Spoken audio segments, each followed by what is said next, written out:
السلام علیکم ورحمۃ اللہ وبرکاتہ۔ الحمد للہ رب العالمین والصلاة والسلام علی رسولہ الکریم، اما بعد فاعوذ باللہ من الشیطان الرجیم، بسم اللہ الرحمن الرحیم۔ قال اللہ تعالی فی کلامہ المجید، فَفِرُّوا إِلَى اللَّهِ صدق اللہ العظیم وبلغنا رسولہ النبی الکریم الرؤوف الرحیم۔ ان اللہ وملائکتہ یصلون علی النبی یا ایہا الذین آمنوا صلوا علیہ وسلموا تسلیما۔ اللہم صلی علی سیدنا و حبیبنا محمد وبارک وسلم وصلی علیہ۔ الصلاۃ والسلام علیک یا رسول اللہ، الصلاۃ والسلام علیک یا حبیب اللہ، وعلی آلک و اصحابک یا رحمۃ للعالمین۔ عزیزان محترم، اللہ رب العزت کی توفیق سے حضور نبی رحمت صلی اللہ علیہ وبارک وسلم آپ کی خصوصی توجہات کے طفیل رب ذوالجلال نے ہم سب کو جمعہ کا مبارک دن نصیب کیا۔ دعا ہے کہ اللہ تعالی ہماری حاضری کو اپنی بارگاہ میں شرف قبولیت عطا فرمائے، ایمان کی سلامتی عطا فرمائے۔ اللہ رب العزت ہم سب کو اپنی بارگاہ کے مقبول بندوں میں شامل فرمائے۔ شعبان المعظم کا مہینہ شروع ہے اور رمضان المقدس کے مہینے کی عن قریب آمد ہے۔ نبی کریم صلی اللہ علیہ وبارک وسلم اس مہینے کے حوالے سے ارشاد فرماتے ہیں، شعبان شہری، شعبان میرا مہینہ ہے۔ اور اس مہینے میں نبی کریم صلی اللہ علیہ وبارک وسلم باقاعدہ طور پر ماہ رمضان المقدس کی تیاری فرمایا کرتے تھے۔ آنے والے مہینے کے لیے باقاعدہ طور پر پرعزم ہوتے، کیونکہ کسی بھی کام کے لیے انسان کا عزم اور ہمت یہ بہت بنیادی حیثیت رکھتے ہیں، کیونکہ ماہ مقدس آنے والا ہے جو کہ اللہ تعالیٰ کا مہمان ہے، تربیت کا مہینہ ہے، انسان کے لیے طہارت کا ایک بہترین سامان اللہ تعالیٰ نے ہمیں فراہم کیا ہے۔ اب جو بندہ اس مہینے کے اندر، ماہ مقدس کے اندر اپنی تمام قوتوں کو یکسو کر لے اور اپنی تمام قوتوں کو اعلیٰ مقاصد کے حصول کے لیے استعمال کرنا شروع کر دیتا ہے، تو رب ذوالجلال اس مہینے کی برکت سے اس کے اندر ایک ایسی قوت عطا فرما دیتا ہے کہ جس کی وجہ سے تقوی کا حصول آسان ہو جاتا ہے۔ کیونکہ اللہ کی بارگاہ میں قابل عزت، قابل احترام وہی بندہ ہوتا ہے کہ جس کی طبیعت میں تقوی کی کیفیت موجود ہوتی ہے۔ اللہ رب العزت نے انسان کے اندر جو مختلف قسم کی قوتیں رکھی ہیں، دماغ ہے اور اسی طرح دل کی کیفیت ہے، اعضاء ہیں، اور پھر انسان کا جو نفس ہے یہ انسان کے اندر موجود ہے۔ اب جو بندہ ان تمام تر قوتوں کو ایک خاص مشق میں لے آئے تاکہ آنے والا مہینہ جو ہے وہ خوبصورت انداز کے ساتھ گزر سکے، آقا کریم علیہ الصلوۃ والسلام کی سنت مبارکہ سے یہ تمام تر معمولات ثابت ہیں۔ اس مہینے کی تیاری کرنا، اس کی وجہ یہ ہے کہ آنے والا جو مہینہ ہے ماہ مقدس، یہ کوئی رسم و رواج نہیں ہے۔ اللہ رب العزت نے اس مہینے کی اہمیت قرآن مقدس کے اندر باقاعدہ طور پر ہمیں عطا فرمائی، اور پھر اسی مہینے کے اندر اللہ تعالیٰ نے ہمیں اپنی عظیم لا ریب کتاب قرآن مقدس بھی عطا فرمائی۔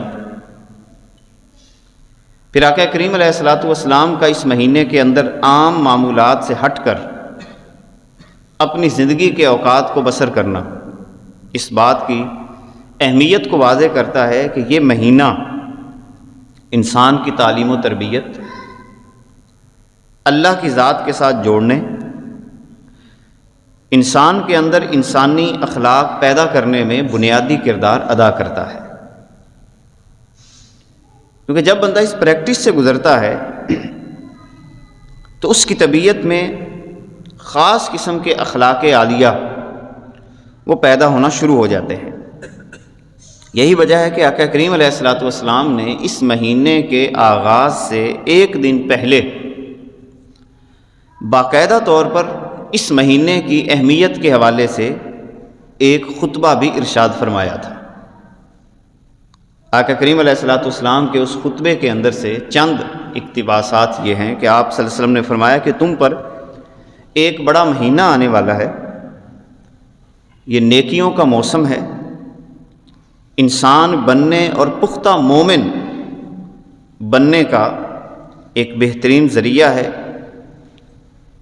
اپنے محاسبے کا مہینہ ہے، جسمانی اور روحانی قوتوں کو یہ زندہ کرنے کا مہینہ ہے۔ اسی طرح اس مہینے کی اہمیت کے حوالے سے یہ بھی دیکھا جائے تو بیمار عقل کو یہ درست کر دیتا ہے، بیمار دل کو ٹھیک کر دیتا ہے، اور بیمار نفس کو کنٹرول کرنے کا یہ عظیم مہینہ جو اللہ رب العزت ہمیں عطا فرما رہا ہے۔ یہی وجہ ہے کہ اولیاء اللہ کی آپ تاریخ دیکھیں، اولیاء اللہ کے معمولات دیکھیں، وہ اس ماہ کی بہت زیادہ قدر کیا کرتے تھے۔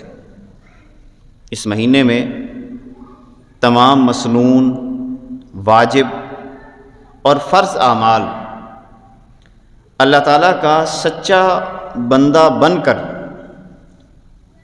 ادائیگی کرتے، اور پھر اسی طرح اگر کوئی بندہ یہ چاہتا ہے کہ انسانی زندگی کے تمام شعبہ جات کے اندر، وہ سیاست ہو، وہ معیشت ہو، نظام اسلامی قائم کرنا ہو، انسان کی زندگی کے تہذیب نفس یعنی اپنے حالات کو درست کرنا مقصد ہو، ہر پہلو کے اعتبار سے یہ مہینہ انسان کی مکمل طور پر رہنمائی کا سامان فراہم کرتا ہے۔ کیونکہ حضور علیہ الصلوۃ والسلام نے فرمایا کہ روزہ جو ہے یہ ایک ڈھال کا کام کرتا ہے۔ اسی طرح نبی کریم صلی اللہ علیہ وسلم نے فرمایا کہ جو بندہ ایمان کے ساتھ اور احتساب کے ساتھ، دو لفظ حضور علیہ الصلوۃ والسلام نے فرمائے کہ جو بندہ ایمان کے ساتھ اور احتساب کے ساتھ اس مہینے کی قدر کرتا ہے، تو سادہ سا اس کا مطلب یہ ہے کہ اللہ تعالیٰ بھی اس کی قدر بھی کرتا ہے، اور اللہ تعالیٰ کے ہاں اس کا وہ اجر ہے جو اللہ کو ہی پتہ ہے۔ یعنی اتنی اہمیت کا حامل ہے یہ مہینہ، اس کے گزشتہ گناہ معاف ہو جاتے ہیں۔ اللہ رب العزت اس مہینے کی قدر کرنے کے صدقے اس کی ایسی حالت کر دیتا ہے کہ جیسے انسان کو بھٹی سے گزارا جاتا ہے۔ یہی وجہ ہے کہ اس ماہ سے قبل جو محاسبہ کرنے کی ضرورت ہے کہ جو میری اور آپ کی طبیعت میں بد اخلاقیاں پیدا ہوئیں، جو ہم نے جرائم کیے، اعمال میں خرابیاں پیدا کر لی، ان تمام کو نفس سے دور کرے اور اللہ کی بارگاہ میں توبہ اور استغفار کے ساتھ اس مہینے کا بہترین انداز کے ساتھ استقبال کرے۔ اسی طرح انسان کی عقل کے حوالے سے بہت سارے کام کرنے کی ضرورت ہے اس مہینے کے اندر، کہ نفس کے ہر مطالبے کو نہیں ماننا، کیونکہ جب انسان نفس کے ہر مطالبے کو ماننا شروع کر دیتا ہے وہ حیوانی زندگی میں چلا جاتا ہے۔ مومن کا اور کافر کا فرق ہی یہی ہے۔ مومن اپنے نفس کے اندر پیدا ہونے والے خیالات کو، اپنے نفس کے اندر پیدا ہونے والے ارادوں کو اللہ کی بارگاہ میں پیش کر دیتا ہے۔ اگر اللہ اور اس کے رسول کی طرف سے اس کی اجازت مل جائے تو اختیار کر لیتا ہے، اور اگر اللہ اور اس کے رسول سے اجازت نہ ملے تو فوراً ان خیالات کو چھوڑ دیتا ہے، جھٹک دیتا ہے۔ عقل کو دھوکہ دینے والی اشیاء سے بچنا، مکر و فریب سے بچنا، چمکتی ہوئی چیزوں کو دیکھ کر اپنی توجہ اللہ اور اس کے رسول کی طرف لگا دینا، اور عقل کو اعلیٰ اقدار کی طرف متوجہ کر لینا اس مہینے کی بنیادی خصوصیات کے اندر شامل ہے۔ یہی وجہ ہے کہ اللہ تعالیٰ فرماتا ہے، اے ایمان والو، تم پر روزے فرض کیے گئے جیسا کہ تم سے پہلے لوگوں پہ فرض کیے گئے، جس کا نتیجہ یہ ہوگا کہ تم متقی بن جاؤ گے۔ اب اللہ رب العزت قرآن مقدس کے اندر ایک لفظ ارشاد فرماتا ہے، جملہ ارشاد فرماتا ہے، فَفِرُّوا إِلَى اللَّهِ،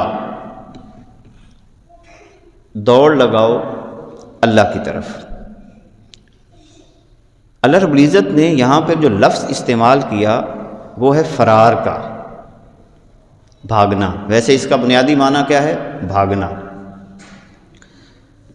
مگر ایک ہے عام بھاگنا اور ایک ہے خاص کیفیت کے اندر بھاگنا۔ اس لفظ کی تشریح خود رسول اللہ صلی اللہ علیہ وسلم نے ایک مقام پہ ایک اور انداز کے اندر ہمیں عطا فرمائی۔ آقا کریم علیہ الصلوۃ والسلام ارشاد فرماتے ہیں، فر من المجذوب کا فرارک الاسد، ایسا شخص جس کو کوڑ کی مرض ہے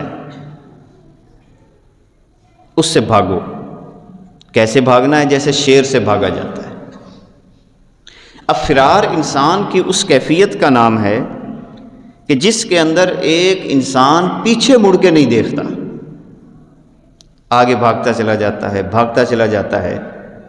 علماء نے اس کے تحت یہ لکھا کہ جب کوئی بندہ اللہ کی بارگاہ کی طرف فرار ہوتا ہے تو اس کا مطلب یہ ہے کہ اپنے تمام گزشتہ گناہوں کو چھوڑ کر، اپنی تمام گزشتہ کبھی اور بری عادات کو چھوڑ کر، اپنے تمام گزشتہ برے رویے اور بری عادات کو چھوڑ کر، جن دھندوں کے اندر وہ پہلے مبتلا تھا، جن کاموں کے اندر وہ پہلے مبتلا تھا جو اللہ تعالیٰ کی ناراضگی کا سبب بننے والے تھے، ان تمام کاموں کو ایسے چھوڑنا کہ پھر پیچھے مڑ کے نہیں دیکھنا، بس اللہ کی طرف بھاگتے چلے جانا ہے، بھاگتے چلے جانا ہے۔ فَفِرُّوا إِلَى اللَّهِ، اللہ کی طرف بھاگو، بھاگتے چلے جاؤ، پیچھے مڑ کے نہیں دیکھنا، پچھلی زندگی کی طرف نہیں دیکھنا، اپنے پچھلے حالات کی طرف نہیں دیکھنا، بلکہ اللہ تعالیٰ کے حکموں کو اس انداز کے ساتھ سینے کے ساتھ لگانا ہے کہ آگے بڑھتے چلے جانا ہے۔ گویا کہ آنے والا مہینہ اللہ کی طرف دوڑ لگا کر جانے کا مہینہ ہے۔ اب دوڑ کیا لگانی ہے؟ انسان کی زندگی کے بہت سارے معاملات ایسے ہیں جن کو انسان چھوڑے تو اللہ کی طرف صحیح انداز کے ساتھ سفر کر سکتا ہے۔ مثلا ظلم سے عدل کی طرف دوڑ لگانی ہے، جھوٹ سے سچائی کی طرف دوڑ لگانی ہے۔ اگر اپنی طبیعت میں ظلم ہے اس کو چھوڑ کر عدل کی طرف آ جائے، جھوٹ کو چھوڑ کر سچ کی زندگی کو اختیار کر لے، بد امنی سے امن کی طرف آ جائے۔ اگر وہ اپنی طبیعت میں ناپاکی رکھتا تھا تو طہارت کی طرف آ جائے، صاف ستھرا رہنا شروع کر دے، پاکیزگی اختیار کر لے، ظاہراً پاکیزگی اختیار بھی کر لے اور اپنے دل کو بھی پاک اور صاف کرنے کی مشق کرے، شرک اور کفر سے اللہ کی طرف رجوع کرے۔ اگر ایک شخص بے وقاری زندگی بسر کر رہا ہے، مغلوبیت کی زندگی ہے، غلامی کی زندگی ہے، اس سے نکل کر بلندی کی زندگی کی طرف دوڑ لگانا شروع کر دے۔ یہ اللہ کا مہینہ ہے جو انسان کو عروج عطا کرنے والا ہے، اعزاز عطا کرنے والا ہے۔ کیونکہ سیدھی سی بات ہے، جب میں اور آپ ظلم سے دوڑ لگا کر عدل کی طرف آئیں گے، ناپاکی سے طہارت کی طرف آئیں گے، جھوٹ سے سچ کی طرف آئیں گے، بد امنی سے امن کی طرف آئیں گے، مغلوبیت سے اعلیٰ بلندی کی طرف آئیں گے، تو پھر ہوگا یہ کہ اللہ تعالی ہمیں وہ دولت عطا فرمائے گا جو اس مہینے کا نتیجہ ہے، وہ ہے تقویٰ۔ اور یہ بات ہم نے سورہ حجرات کے اندر پڑھی، ان اکرمکم عند اللہ اتقاکم۔ اللہ رب العزت قرآن مقدس کے اندر کئی مقامات پر یہ بات واضح کرتا ہے کہ تم کہاں پہ عزتیں تلاش کرتے پھرتے ہو؟ ظلم میں عزت نہیں ہے، جھوٹ میں عزت نہیں ہے، بد امنی میں عزت نہیں ہے۔ اسی طرح ہم نے دوڑ لگانی ہے انسانوں کو نقصان پہنچانے والے رویے سے فائدہ پہنچانے والے رویے کی طرف، کیونکہ ہمارے رویے نقصان پہنچانے والے ہوتے ہیں، ٹھیس پہنچانے والے، تکلیف دینے والے رویے۔ ان رویوں سے سفر کر کے آنا کس طرف ہے کہ جن رویوں کے اندر مخلوق کا فائدہ ہو، مخلوق کا بھلا ہو، مخلوق کے لیے آسانیاں پیدا کریں، مخلوق کو اللہ کی بارگاہ کے قریب کریں۔ اسی طرح خاندانی نظام کے بگاڑ سے نکل کر خاندانی نظام کو درست کرنے کی طرف دوڑ لگائیں۔ آنے والا مہینہ ہمیں دعوت دے رہا ہے، ففروا الی اللہ، اللہ کی طرف دوڑ لگاؤ۔ اپنے تمام تر غلط کام، غلط کاریاں، غلط اصول، غلط رویے، غلط معاملات، باطل نظریات، باطل سوچ، خاندانی نظام کے اندر بگاڑ پیدا کرنے کی کیفیت، ان تمام کیفیات کو چھوڑ کر خاندانی نظام کو درست کرنے کی طرف آپ نے دوڑ لگانی ہے۔ پھر صرف یہاں تک محدود نہیں رہنا، آنے والا مہینہ یہ دعوت دے رہا ہے۔ اس لیے بڑے پیار سے میں آپ کو عرض کرتا ہوں، جو مہینہ آنے والا ہے اس کی تیاری ابھی سے کریں۔ خدا را 29 یا 30 دن جو آنے والے ہیں، جس کے بارے میں حضور علیہ الصلوۃ والسلام شعبان کے اندر ہی فکر مند ہو جایا کرتے تھے، اور ہماری فکر خدا نہ خواستہ کہیں یہ تو نہیں بن گئی کہ بھئی رمضان آنے والا ہے، پھر اس کے بعد عید آئے گی، اس کی تیاری میں ابھی سے لگ جائے، شاپنگ کی طرف دھیان چلا جائے، باقی چیزوں کی طرف دھیان چلا جائے، بلکہ اس مہینے کے اندر صرف اور صرف دھیان کا مرکز اللہ کی ذات بن جائے کہ آنے والا مہینہ اللہ کا مہمان مہینہ، کائنات کے آقا صلی اللہ علیہ وسلم شعبان میں اس کی باقاعدہ تیاری فرمایا کرتے، شعبان کے اندر اپنا انداز بھی بدل لیتے، کمر کس لیتے، صحابہ کرام رضوان اللہ علیہم اجمعین کو اسی مہینے کے اندر آنے والے مہینے کی تیاری کروایا کرتے تھے کہ کتنا عظیم مہینہ تمہارے پاس آ رہا ہے، اور صرف یہاں تک محدود نہیں رہنا، بلکہ آنے والے مہینے کے حوالے سے اپنی طبیعتوں کے اندر یہ سوچ پیدا کرنی ہے، قومی نظام کے اندر جہاں پہ خرابیاں ہیں ان کو دور کرنا ہے۔ مسئلہ صرف ہمارا یہ ہے کہ ہم چاہتے یہ ہیں کہ سب کچھ درست ہو جائے، مگر ہم میں سے کوئی بندہ خود درست ہونا نہیں چاہتا، خود ٹھیک نہیں ہونا چاہتا، خود اپنے معاملات کو درست نہیں کرنا چاہتا۔ جہاں پہ اس کو موقع ملتا ہے، جہاں پہ اس کو اختیار ملتا ہے، اپنے اختیار کا غلط استعمال کرتا ہے۔ جہاں پہ اس کو موقع ملتا ہے، امتحان آتا ہے اللہ کی طرف سے، وہاں پر اپنے معاملات کو غلط انداز کی طرف لے کے چلا جاتا ہے۔ گویا کہ آنے والا مہینہ یہ دعوت دے رہا ہے، بین القومی نظام کے اندر جو خرابیاں ہیں اس حوالے سے بھی ہمیں اپنے رویوں کو تبدیل کرنے کی ضرورت ہے۔ فَفِرُّوا إِلَى اللَّهِ، دوڑ اللہ کی طرف لگا دیں گے۔ جہاں پہ اللہ ہے، جہاں پہ اللہ کا نظام ہے، ان رویوں کو اپنے سینے سے لگانا ہے۔ بین الاقوامی ظالمانہ ماحول سے نکل کر بین الاقوامی انسان دوست ماحول بنانے کے لیے سوچ فراہم کرنا، یہ اس مہینے کا تقاضا ہے۔ اس مہینے کے بڑے تقاضے ہیں۔ اللہ رب العزت ہمیں یہ خاص مہینہ صرف اور صرف ایک خاص مشق کے لیے عطا فرماتا ہے، خاص مشق کے لیے۔ اس کو ضائع نہیں کرنا۔ بوڑھے، نوجوان، بچے ابھی سے اس آنے والا مہینہ جو ابھی تقریباً 15-16 دن باقی ہیں، ابھی سے تیاری کریں، ابھی سے معمولات بدلنا شروع کر دیں، انداز بدلنا شروع کر دیں کہ اللہ کا مہمان آ رہا ہے، کہیں مجھ سے ناراض نہ ہو جائے۔ اللہ کا مہمان آ رہا ہے، میں نے اس کے اندر اپنے آپ کو اس انداز کے ساتھ وقف کر دینا ہے اور اپنے گرد اللہ تعالیٰ کے نور کی ایسا کور کر لینا ہے کہ باقی 11 مہینے شیطان کے چنگل سے میں بچ سکوں۔ مضبوط قسم کی دیوار، مضبوط قسم کا شیلٹر، قلعہ قائم کر لینا ہے، تاکہ آنے والے 11 مہینے میں آسانی سے گزار سکوں، اللہ کی محبت میں گزار سکوں، اللہ رب العزت کی چاہت میں گزاروں۔ لہذا اس مہینے کے اندر وہ کام کریں جو آقا کریم علیہ الصلوۃ والسلام نے ہمیں عطا فرمائے۔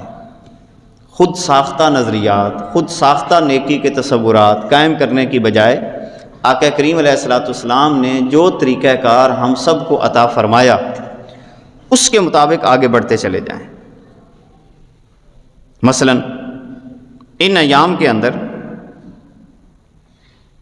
خاندان اذیت میں ہو، پڑوسی تکلیف میں ہو، اور بندہ صرف تسبیح کے اندر روحانیت تلاش کرتا پھرے، ایسی روحانیت اللہ تعالیٰ کو پسند نہیں ہے۔ جب تک کسی درد مند کا درد دور کرنے کا درد پیدا نہیں ہوتا، اس وقت تک بندہ روحانیت کا مقام حاصل نہیں کر سکتا۔ پڑوسی تکلیف میں ہے،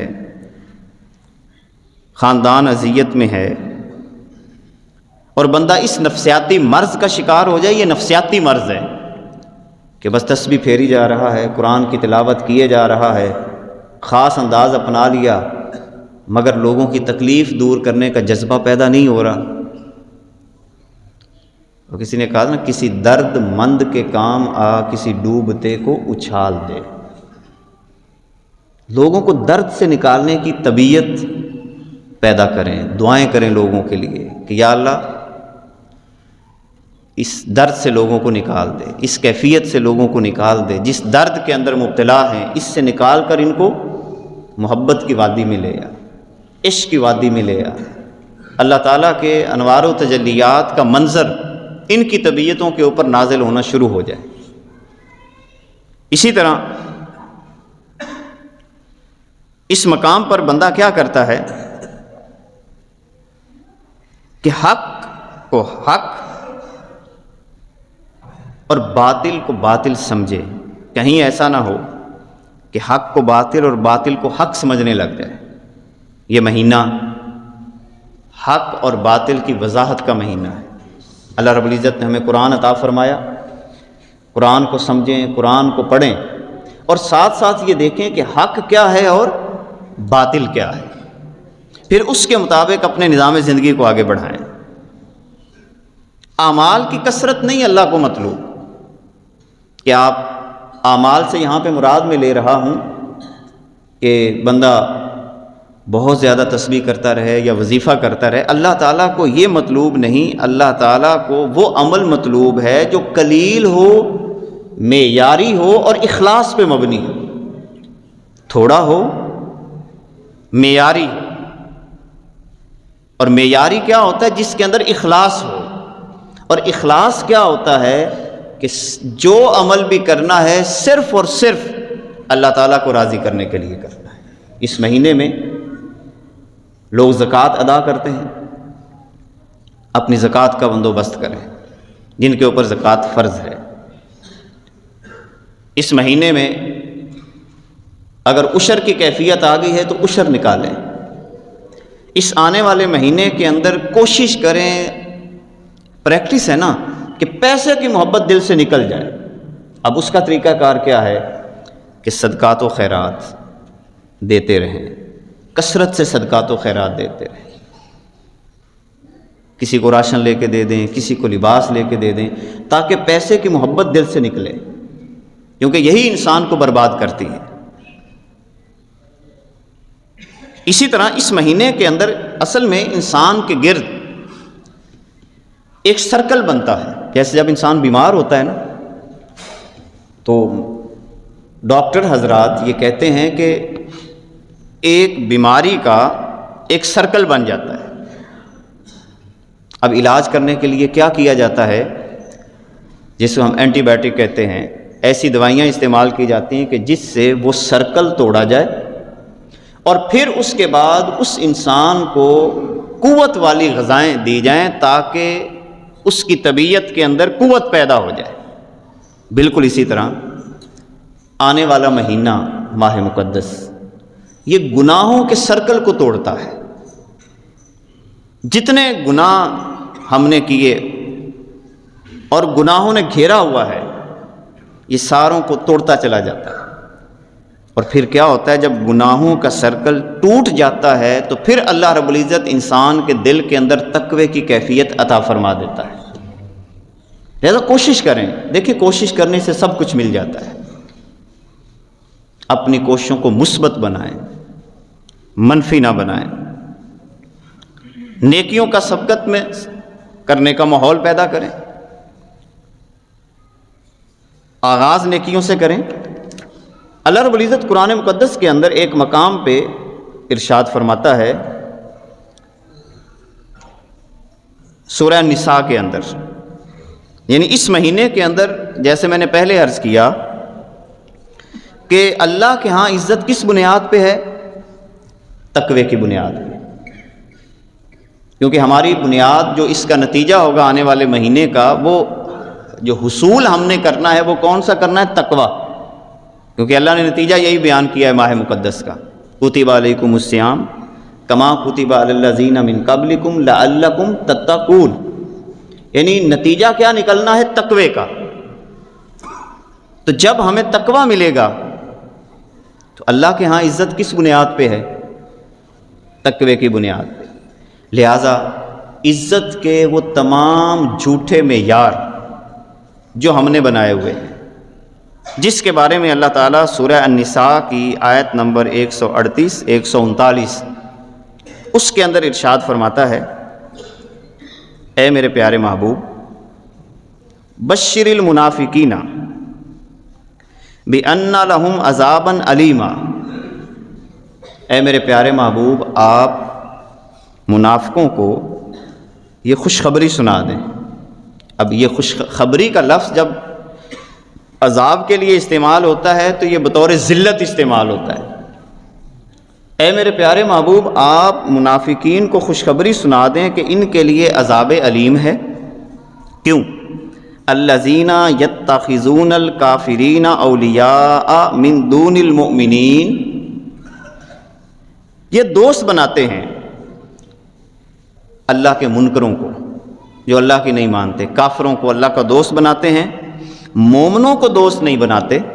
اب آگے جو لفظ اللہ تعالیٰ نے ارشاد فرمایا کہ منافق کا منشا کیا ہوتا ہے، ایبتغون عندہم العزہ، کیا یہ منافق عزت تلاش کرنا چاہتے ہیں ان کے ہاں جو اللہ کے منکر ہیں؟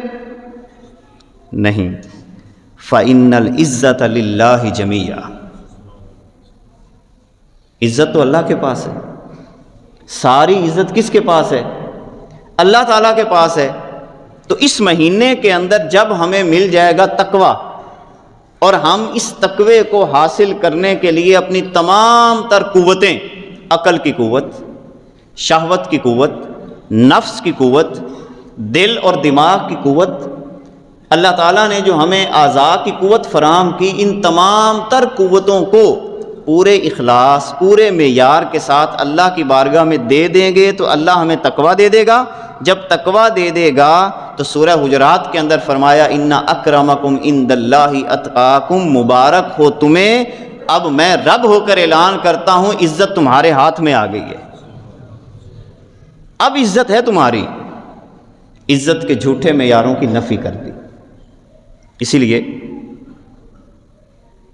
آخری حدیث پاک، یہ جو ایمان کی لذت اور مٹھاس ہوتی ہے نا، کب ملتی ہے؟ کائنات کے آقا صلی اللہ علیہ وسلم نے فرمایا جس بندے میں 3 علامتیں پائی جائیں اسے ایمان کی لذت مل جاتی ہے۔ یہ لذت بڑی شے ہے، جس کو نہیں ملتی وہ الجھا سا رہتا ہے، پریشان سا رہتا ہے، اس کا دل کبھی صاف نہیں ہو سکتا۔ حسد ہوگا اس کی طبیعت میں، کسی کے وقار کو دیکھ کر جلنا شروع کر دے گا، اس کو عزت کیوں مل رہی ہے، اس کو مقام کیوں مل رہا ہے، اس کے پاس مکان کیوں آ گیا، اس کے پاس گاڑی کیوں آ گئی، جلنا شروع کر دے گا، بغض پیدا کر لے گا، کینہ پیدا کرے گا۔ اور یاد رکھیں یہ وہ بنیادی بیماری ہے جو انسان کو کبھی بھی روحانی ترقی نہیں کرنے دیتی۔ جتنی نیکیاں بندہ کرتا ہے نا، جتنی نیکیاں کرتا ہے، ساری نیکیوں کا بیڑا غرق کر دیتا ہے اپنی اس بیماری کی وجہ سے۔ امام شافعی رحمۃ اللہ تعالی علیہ فرماتے ہیں، طبقات کبریٰ کے اندر یہ بات نوٹ کی گئی، جس نے انا کے ساتھ، یعنی اپنی انانیت کو بھی قائم رکھا، جس نے انا کے ساتھ علم حاصل کرنا چاہا، بھی حاصل کرنے کے لیے تو جھکنا پڑتا ہے نا۔ وہ بندہ یہ کہے کہ میرا تکبر بھی قائم رہے، میری وڈیائیاں بھی قائم رہیں، انانیت بھی قائم رہے، فرمایا جس نے انا کے ساتھ علم حاصل کرنا چاہا وہ کامیاب نہ ہوا، اور جس نے اسے نفس کی ذلت، یعنی اپنے نفس کو ذلیل کر دیا، اپنے نفس کو ذلیل کر دیا، اور علماء کی خدمت کے ذریعے حاصل کرنا چاہا، علم کو، نورانیت کو، عروج کو، اپنے نفس کو ذلیل کر کے، علماء کی خدمت کر کے، جیسا کہ صحابہ نے سرکار کے جوتے اٹھائے۔ اور آپ اس بارے میں آگے بڑھیں تو آپ کو پتہ چلے کہ عروج ملتا کیسے ہے۔ ہم اپنی انانیت تو دفن نہیں کر پا رہے، اور عروج حاصل کرنا چاہتے ہیں، روحانیت حاصل کرنا چاہتے ہیں، دل کا اطمینان حاصل کرنا چاہتے ہیں۔ او بھائی، اس کے لیے باقاعدہ اللہ تعالیٰ نے حکم دیا، لا ترفعوا اصواتکم فوق صوت النبی۔ اگر علم حاصل کرنا چاہتے ہو تو اپنی آوازوں کو نبی کی آوازوں سے اونچا بھی نہیں کرنا۔ اور ہم یہ سارے آداب المعلم والمتعلمین، علامہ زرنوجی نے اس کے اوپر بڑی تفصیل کے ساتھ لکھا ہے۔ پھر موسیٰ علیہ السلام اور خضر علیہ السلام کے واقعے سے ایسے ایسے نکات بیان کیے ہیں کہ بھئی عروج چاہتے ہو، ترقی چاہتے ہو تو پھر اپنے استاذ کے سامنے، اپنے شیخ کے سامنے اونچی آواز سے بولا بھی نہ کرو۔ ہمارے اندر تو یہ بھی تمیز نہیں ہے کہ ہم نے بولنا کیسے ہے، بات کیسے کرنی ہے، شیخ کا ادب کیسے کرنا ہے۔ اور پھر فرماتے ہیں جس نے نفس کی ذلت اور علماء کی خدمت کے ذریعے علم کو حاصل کیا وہ مقصد تک پہنچ جائے گا، اور جس کی طبیعت میں یہ بات پیدا نہ ہوئی وہ کبھی روحانیت کا مقام حاصل نہیں کر سکتا۔ قرآن مقدس کے اندر حضور علیہ الصلوۃ والسلام کی بارگاہ کے جو آداب بیان کیے گئے ہیں ان میں ایک ادب یہ بھی بیان، محبوب یہ جب آپ کے دروازے پہ آئیں تو اونچی آواز سے نہ بلائیں، آپ کے دروازے پہ بیٹھے رہیں، جب آپ خود ان کے پاس تشریف لائیں تو پھر یہ آپ سے سوال و جواب کریں۔ اور ایک صحابی، میں یہیں پر جو واقعہ تھوڑا سا میں ایڈ کر دوں، یہ تقویٰ، یہ ساری چیزیں اس کے لیے بھئی محنت کرنا پڑتی ہے۔ ہم تو اپنی انانیت کو قربان ہی نہیں کر پا رہے، وہی تکبر، وہی گمانڈ، اور کہیں کہ عروج بھی ملے، علم بھی ملے، آسانیاں بھی ملیں، دل کا سکون بھی ملے، سوال ہی پیدا نہیں ہوتا۔ صحابی رسول کو پتہ چلا کہ فلاں شہر جو 1 مہینے کی مسافت پہ ہے، تھوڑا سفر نہیں، 1 مہینے کی مسافت، فلاں صحابی کے پاس حضور کی ایک حدیث ہے، چلے گئے، گھوڑا لیا، کس مقصد کے لیے؟ حدیث ایک لینے کے لیے۔ اللہ کے بندو، کیا آپ کو اتنی مشقت برداشت کرنی پڑتی ہے؟ یا اتنا شوق ہے حضور کی حدیث لینے کا کہ کسی عالم کے پاس بھی جاؤں کہ میں فلاں زندگی کے شعبے سے رہنمائی حاصل کر لوں؟ 1 مہینے کا سفر، 1 مہینے کا سفر، کھانا پینا ساتھ لیا، اس صحابی کے دروازے پہ چلے گئے، پتہ چلا کہ وہ اوپر ہیں، انہوں نے اوپر سے نیچے دیکھا کہ یہ مدینہ منورہ سے چلے بھی مدینہ منورہ سے، دیکھا کہ اچھا فلاں صاحب آئے ہیں، بھی کیسے آنا ہوا؟ بھی آپ کے پاس حضور کی ایک حدیث ہے، میں وہ لینے کے لیے آیا ہوں۔ وہ اوپر والے صحابی کہنے لگے رکو، میں نیچے آتا ہوں اور نیچے آ کے تمہیں حضور علیہ الصلوۃ والسلام کی وہ حدیث سناتا ہوں۔ اب نیچے والے صحابی کا جواب سنیں، وہ صحابی کہنے لگے نہیں ایسا نہیں ہے، میں نے 1 مہینے کا سفر صرف حدیث پاک کے لیے کیا، آپ نیچے آئیں، مجھے موت آ جائے یا تجھے موت آ جائے، میں اب اپنا سفر رائگاں نہیں کرنا چاہتا، آپ مجھے اوپر سے ہی حدیث سنا دیں، میں سن کر واپس چلا جاؤں گا۔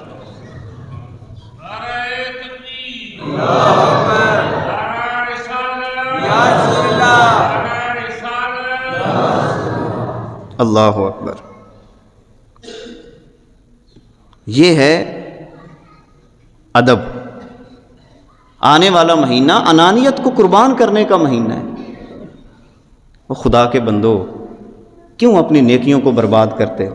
آنے والے مہینے میں نیکیاں کرنی انشاءاللہ تعالی، مگر ان کے لیے جو شیلڈ بنانی، آپ نے شیلٹر بنانا ہے نا، پہلے وہ ٹھیک کرنے کا کام۔ یہ کہ ایسا بورا جس کو نیچے سے آپ سوراخ کر لیں، گندم ڈالیں، بڑی آپ نے بھر لی، جی میں نے 5 من گندم بھر لی، وہ نیچے سے تو سوراخ کیا ہوا ہے آپ نے۔ اسی لیے علماء نے کہا یہ حسد، یہ کینہ، یہ انانیت، یہ آپ کی نیکیوں کے بورے کے سوراخ ہیں۔ صرف نیکیاں اکٹھی کرنا ضروری نہیں ہوتا، نیکیوں کی حفاظت کرنا بھی ضروری ہوتا ہے۔ یہ وبال ہوتے ہیں نیکیوں کے جو قرآن مقدس میں بیان کیے گئے، کائنات کے آقا صلی اللہ علیہ وسلم نے حدیث میں بیان کیے۔ اب آخری بات یہاں پر سنا کر میں اجازت چاہتا ہوں۔ ابو یحییٰ زکریا بن یحییٰ فرماتے ہیں، الرحلہ فی طلب الحدیث کتاب کا نام ہے۔ آپ فرماتے ہیں کہ ہم مدینے کی گلیوں میں ایک محدث کے دروازے پہ جا رہے تھے، مدینے کی گلیوں میں ایک محدث کے دروازے پہ جا رہے تھے اور بیٹھ جاتے تھے۔ وہ محدث جو حدیث پڑھاتے تھے، جب وہ باہر تشریف لاتے تو وہ ہمیں کچھ نہ کچھ عطا فرما دیتے۔ ہم نے چلنے میں جلدی کی تھوڑی سی۔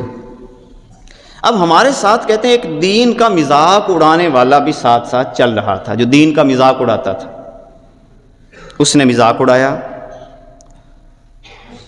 اور مذاق کیا اڑایا؟ کیونکہ حدیث پاک میں آتا ہے نا کہ طالب علم جو پڑھنے جا رہا ہوتا ہے اس کے نیچے اللہ تعالیٰ کے فرشتے جو ہیں یہ پر بچھاتے ہیں۔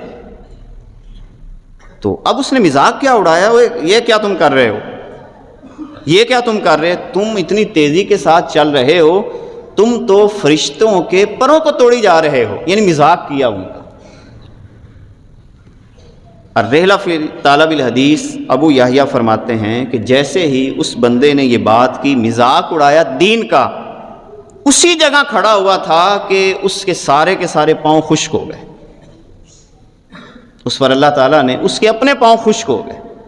دین کا جو بندہ مذاق اڑاتا ہے، یاد رکھنا اس کو کبھی بھی سکون دستیاب نہیں ہوتا۔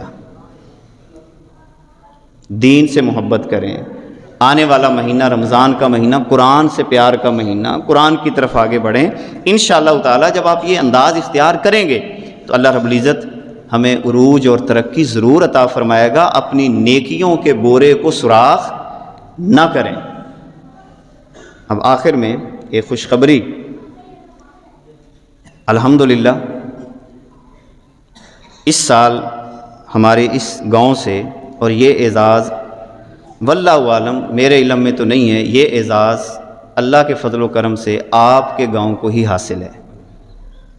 اب یہ اعزاز آپ نے خود قابو کرنا ہے، یہ میرا اعزاز نہیں ہے، ہم کچھ بھی نہیں ہیں، یقین جانیں ہم کچھ بھی نہیں، اللہ کام کروا رہا ہے، آپ لوگوں کا اعزاز ہے۔ دستار بندی کے جو طلباء جن کو اللہ تعالیٰ نے یہ اعزاز عطا فرمایا، ان میں 4 طلباء دورۃ الحدیث کے، یعنی جن کا ایم اے عربی اور ایم اے اسلامیات اس سال ہو چکا ہے، اور 2 طلباء ہمارے مفتی بن چکے ہیں گاؤں کے، مفتی محمد صدی صاحب اور مفتی محمد یاسین صاحب۔ یہ 2 انہوں نے یہ 16ویں کے بعد، یعنی درس نظامی جو 16 جماعت کے برابر 8 سال کا کورس، اس کے بعد 2 سال ان کو لگانے پڑے، تو پھر جا کے یہ کورس ان کا مکمل ہوا۔ دورۃ القرآن یعنی جن کے 5 سال مکمل ہوئے، اور وہ 6 سال کئیوں کے بنتے، کئیوں کے 5 سال، پھر دورہ قرآن کی سند ملتی ہے، وہ 6 طلباء ہمارے اس سال دورۃ القرآن کے الحمدللہ جن کی دستار بندی ہوئی، اور 4 حافظ، مکمل پکے حافظ، وہ اللہ تعالیٰ نے ہمیں اس مسجد سے عطا فرمائے۔ یہ سارا اعزاز 2 بچیاں بنا دیا، ایک دورۃ الحدیث کی، اور بچیوں میں بھی اسی طرح الحمدللہ دورۃ الحدیث کی ایک بچی، اور اسی طرح پیچھے دورہ قرآن کے حوالے سے۔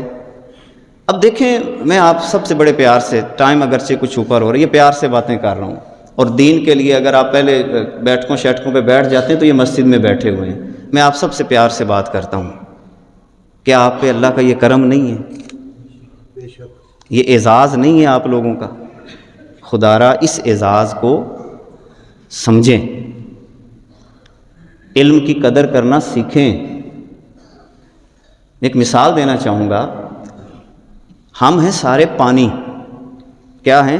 مولانا روم نے ایک مثال دی، ہم ہیں سارے پانی، اور یہ علم ہے، یہ باقی ساری چیزیں ہیں دودھ۔ کیا ہے؟ دودھ۔ ہماری کوئی قدر نہیں ہے، یعنی میں اب پھوتا پھاتی میں آ جاؤں کہ میری قدر ہے، میں نے یہ کام کیا، میں نے یہ کر دیا، میں ہوں پانی۔ میری قدر علم کی وجہ سے۔ پانی میں فرض کریں تھوڑا سا دودھ شامل ہو جائے، بازار میں کتنے کا بکے گا؟ 200 کا فرض کریں، 150 کا بکے گا۔ اب پانی ہو جائے الگ تو پھر اس کی وہ قدر نہیں رہے گی۔ یاد رکھیں، علم کی نوکری کرتے رہیں گے، علم کے ساتھ وابستہ رہیں گے، اللہ آپ کی قدر کو بھی بڑھا دے گا، آپ کی قدر کو بھی بڑھا دے گا۔ اور جب قربانی کا موقع آئے تو پھر پانی قربان ہو جاتا ہے، پانی قربان ہو جاتا ہے۔ اسی دودھ کو آگ پہ رکھا جائے تو ہوتا کیا ہے؟ پانی قربانی پیش کرتا ہے، پھر جا کے اللہ تعالیٰ اس کو عروج عطا فرماتا ہے، وہ پانی بھاپ بن کر اوپر چلا جاتا ہے۔ بالکل اسی طرح اگر کوئی بندہ علم کے میدان کے اندر آگے بڑھتا ہے اور قربانیاں پیش کر دیتا ہے اور دودھ کی حفاظت رکھتا ہے، اللہ تعالیٰ اس کو بھی اسی طرح عروج عطا فرما دیتا ہے۔ اس وقت امت مسلمہ کو، میں تمام بڑے چھوٹے ذمہ دار جو بھی ہیں، فرق تو ہمارے ہاں اسلام میں ہے ہی نہیں، ساروں کو یہ درخواست کرتا ہوں، اپنے بچوں کو قرآن کی محبت سے جوڑ لیں۔ فتنوں کا دور آ رہا ہے، فتنوں کا دور آ نہیں رہا بلکہ آ چکا ہے۔ پوری دنیا اس وقت ہمیں نوالا بنانے کے لیے تیار ہو چکی ہے۔ آج بھی اگر ہم نے قرآن سے منہ موڑ دیا تو پھر مزید ذلتوں کا سامنا ہمیں کرنا پڑے گا۔ لہذا کوشش کریں، آگے بڑھیں، علم دوست بنیں، انشاءاللہ تعالیٰ دنیا اور آخرت کی ساری بھلائیاں اللہ تعالیٰ آپ کو عطا فرمائے گا۔ وآخر دعوانا ان الحمد للہ رب العالمین۔